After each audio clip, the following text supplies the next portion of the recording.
Hello, my name is Christina Singh. And I'm Bobby James. And we are Destinique. You're watching our music inspiration series, Future Live Musicians. Today, we're going to take a deep look into songwriting. Some wise souls have said that songs are the true currency of music. In this episode, we'll be featuring multi-platinum selling, Grammy and Juno award-winning songwriter, producer, and our friend, Brian Howes. Future Live Musicians, let's go. From studio to stage.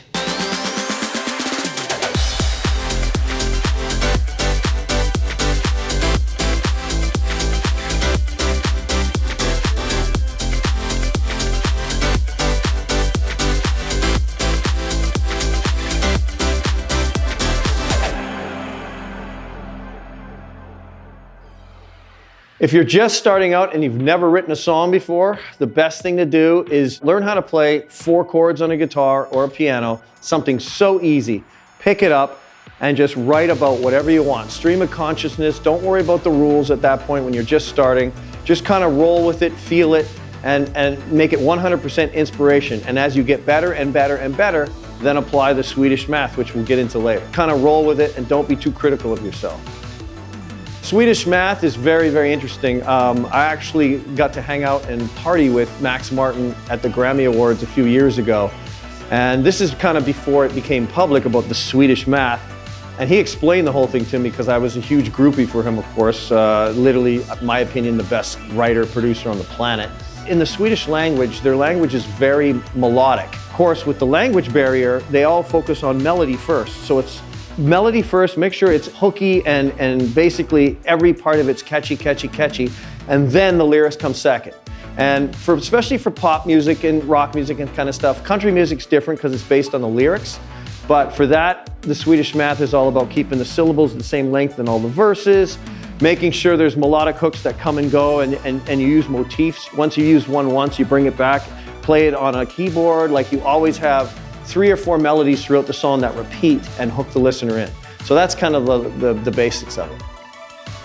How do I find topics to write about? They sometimes just come to me. I've even dreamt them. I'll write a song in my head in my dreams. I'll have a mixing board literally in my brain and I'll hear all the parts in my head and I'll wake up and scramble to grab my phone to record parts on. But I've gotten topics and titles from TV shows. I'm always aware of everything, all my surroundings, what I'm hearing. And if I hear something that's really cool or intriguing, I'll always write it down because my short-term memory is pretty bad. I had a tough time in the 80s, but we won't talk about that. This is PG rated. The title, The Liquor's Calling the Shots, I got that from Trailer Park Boys. The Liquor's Calling the Shots, I went, boom, what a wicked title for a country song. So I wrote it down. 2021 production, there's no rules. Everything is mixing together. Like right now, especially in rock music, you're seeing pop punk and trap beats, like with MGK and Youngblood and all these guys. They're really mixing different styles together, and I think that's the future. That's why Linkin Park was so ahead of their time. They were doing all this back in the day, and I think now there's no rules. It's all about taking different ingredients that have never been put in a pot together, mixing it up and trying something different. So experimentation is key, and that's the future. And everything has to hit hard, it has to sound tough, it has to have an edge to it. Everything has to have an edge and still be really hooky. That's the key, I think. With 2021 happening now, I think you're gonna see super positive and party because people are so sick of being alone. They're so sick of not having that human connection. I think you're gonna see everyone party like it's 1980 again. And you're seeing that with synthwave, with The Weeknd, like Blinding Lights is basically a-ha, Take On Me. It's the same kind of thing, and I love it because I grew up in the 80s and I love that kind of music. And that was a party era. Like we partied like there was no tomorrow. I know, am I allowed to say that? That's a good question. What creates a timeless song regardless of genre? It's definitely the details. It's all about the details and in the production. And that's why I obsess over songs. I'll spend a week to a month digging on a song, and every section has to have something new to offer. Not a bunch of different parts, but something fresh and new to the listener so that every time you hear it, especially with headphones, you discover something new. It's like, oh, that hook, I never heard that hook before, or something. There has to be something compelling, and it can't be too much where the listener can't hone in on the melody, but you just want to make sure every step of the production, there's something new and exciting to offer. And then like Coldplay is great at that. All those Seal records are great. Literally every time I hear the production, I'm hearing something new, and I've listened to them thousands of times. I definitely like collaborating. I like to find the artist and find what he stands for, what he loves, what he's passionate about, pull that out of him and put it in a package that the whole world will love. That's kind of my specialty, is really honing in on what makes them tick, but also making it so it's a wide audience. Collaborative process is awesome. The songwriting process, you know, there's no rules at all. Sometimes I'll sit down with an acoustic guitar, just mumble a bunch of melodies, maybe mumble a lyric or something I like. Sometimes I'll write to a track. Sometimes I'll write to a hip hop beat. Sometimes I'll just be walking and hear a melody. Sometimes I'll just hear a beat. There's literally no rules. It's whatever inspires you and whatever sounds super hooky to you. My biggest song would be probably Lips of an Angel, kind of the song that launched everything for me. It was #1 for 3 weeks at Pop. AC, hot AC, alternative rock, everything. It just kind of exploded. And what was really interesting about that song is I had a 16-bar guitar solo in it. And I remember Kiss FM in LA, they wanted me to chop the solo out. And I was like, no chance of that, man. This solo's awesome, I'm leaving it in. And so they're playing on a pop station this kind of proggy rock song with this really long guitar solo. And nobody seemed to care. They just kind of dove into the whole song, and it was an adventure for them. So yeah, that was my biggest one. How do I know when I have a good hook? You feel it in your bones. You know, everyone in the room lights up.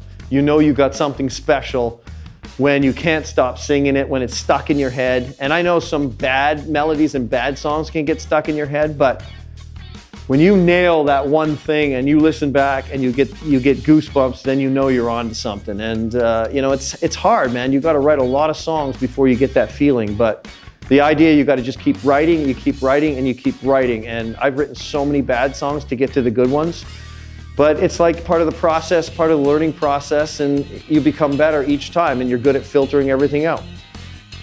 I've always believed a song is 50% inspiration, 50% Swedish math. That's my formula. When I get stuck on a song with inspiration, I go to the math. I'll analyze my melody line against my chord. Is it the 10? Is it that hooky interval? Then I'll use a little bit of math when I get stuck, and that's when the math kicks in. And that's a thing that Max Martin told me as well. I picked the two people in my life that I model are Mutt Lange and Max Martin. I've been lucky enough to meet them and speak to them about this, and you know, absorb every little nugget of creative advice they had. That's kind of what I do. Half inspiration, half Swedish math.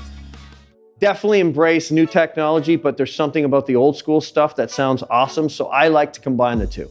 I like to use real instruments. Sometimes it suits it when you need that sound, like that song by 24 Golden, Mood. That guitar just sounds like it was plugged in, wasn't even tuned, but that's what makes it special, is it's out of tune in a cool way. There's good out of tune and bad out of tune, and that's good out of tune. So I would say a mix of plugins and a mix of old school gear. Song arrangement is key. No long intros. You got to suck in the listeners so they stay in. You got to have your chorus hit within 20 or 30 seconds. I've done a bunch of hip hop songs lately, and our songs are right around 2.5 minutes. Condense all the good stuff together. Like, you write verse, pre, and chorus. Take your chorus melody, make that the melody in the verse, and write a better melody for the pre, and then even a better melody in the chorus. And then no long bridges, none of this. Keep everything concise and get to the hooks quick. You got literally 5 seconds to suck the listener in. Do I think artists need to learn production? 100%. I love it when an artist knows what he is and what he stands for, he or she, and knows what they want. I hate when I come into the situation and they're like, I'll do whatever you want, I'll be whoever you want me to be. That never works. It has to come from the artist, it has to be real, otherwise people can see through all of that stuff. Yes, absolutely. It doesn't matter what it is, but it's nice to be able to pick up a guitar or piano or whatever, even a bass, and especially to get your ideas across, or if you have changes, it's nice to be able to present your changes to everybody and see. Plus, I find it inspiring to write to when everything sounds really good. When you have a sonic landscape to write to, it's just more inspiring. The melody has to be unbelievable. It has to be world-class, it has to be different, it has to have cadence, because there's so much urban and hip-hop music. In pop music now, it has to have cadence and sound exciting. So really short bursts of like almost mixing like rap with a little bit of melody is super hooky. I call it a double hook when you have a really super melodic part and it's catchy rhythmatically. 100% conviction. I don't care technically if they're pitchy, none of that matters to me. It all matters of the tone and the conviction of the singer. Do they believe what they're singing? I don't care if you know vocal gymnastics, nobody really cares about that stuff. It's nice to throw that in at the end to add some tension and stuff, but it's all about the conviction, and you gotta believe the lyrics you're saying. Probably my Manly reference. I have a Manly reference, not the gold one, but the reference, and Max Martin is the one who told me to get the cheaper one. It sounds better. And he basically told me it sounds like the radio. So I went and got it. It's my go-to. It just, the high end is so smooth and so beautiful on it. It just sounds like it's on the radio already. So that's my go-to. The Zoom writing session it's challenging at first, but you get used to it. Whoever's doing the track has to get this plug-in. So if you sing to his track, it's in time for him. There's a bunch of loopholes to jump, but when you actually get through and kind of figure it out and do it a few times, it's pretty awesome because your output can improve because you got rid of all the travel. You know, the other day I worked with someone in Sweden and someone else in Toronto at the same time, and it's like, wow, I can do that, bang that on 3 hours, and then work with someone in a different country the next day. I'm finding that I'm pumping out way more songs than I ever have. And the best thing to do is pump out as many songs as humanly possible so you have a bunch of darts to take shots at the dartboard, because the less darts, the less chance you're gonna hit the bullseye. I'm definitely in the thousands, mostly bad probably. You know, I listen back to some of the stuff I did that I thought was good now, and I'm just like, oh, it's pretty bad. But that's how you get better, man. You just write, always improve. Every time I write with someone else, I learn something, I pick up a trick or two. Write with everyone, man. I still write with everyone I can. Anyone that has potential, I'll hook up with them, and you never know when the next Julia Michaels. I remember Julia Michaels, I was one of the first people she ever wrote with as a writer. Her sister had a record deal with Columbia, and her sister brought her to the co-write and asked if I minded, and I was like, no, not at all. Boom, Julia Michaels, one of the biggest writers on the planet. You never know where the gold is. So be nice to everybody and work with everyone, because you never know who's going to turn out to be the next big one. So my final thoughts on songwriting and wanting to be a songwriter. If you want to be a songwriter and make a living at it, or you just want to be a songwriter for a hobby, two very, very different things.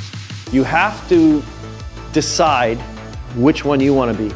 If you want to be a songwriter and make a living at it, then you got to really, really, really work. And you can't, I know, you know, when I did my first early songs and they were really bad, I would play them for my mom or my girlfriend at the time, and she'd go, oh, those are great.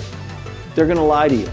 You gotta have someone tell you the truth, the hard truth about your songs. And you really gotta study the math, study the Swedish math. Basically what I did, and I did this when I was on the road with a band, I would study hit songs. I played in a cover band for years, and so I was playing other people's hit songs for years and years. And then I became curious, oh, I wonder what makes these hit songs. Why, when I play these songs, do people rush up on the dance floor? I studied that. I studied the chords, I studied the melodies, I studied the titles, I studied the lyrics, what rhymes, what works. And that's the key to it. You've got to study hit songs. Take hit songs that you love that have done well in the charts, not weird hit songs that didn't do well in the charts that only you and your 7 buddies like. That's no good. Take a hit song that you love, that killed it, and study it, rip it apart. What are the chords? What are the melodies? What's the beat doing? Why does the beat change there? That's the key. And if you just want to write for fun, keep doing what you're doing and none of it matters. And then don't get mad though if you can't make any money at it. That's kind of my parting words. And if you really want to do it for a living, don't stop. There's an old saying, don't leave the church before the miracle happens. This can be a very up and down kind of business. It still is. You know, when you're at the top, it's always going to come down. And don't be an asshole to people, be super nice to people, be humble, and just keep working hard and try and get back up on the top of the mountain, because if you work hard enough and you've been there before, it'll happen again. And like I said, just keep working hard, write as many songs as you can, and don't stop. Hey, I'm Brian Howes. You're watching Future Live Musicians. Thank you so much for checking out this songwriting video. By watching this series, you can feel good about taking some solid steps towards being the best music creator and performer you can be. Please take a moment to like, comment, and subscribe so we can continue rocking with you on your musical journey. Future live musicians, let's go from studio to stage.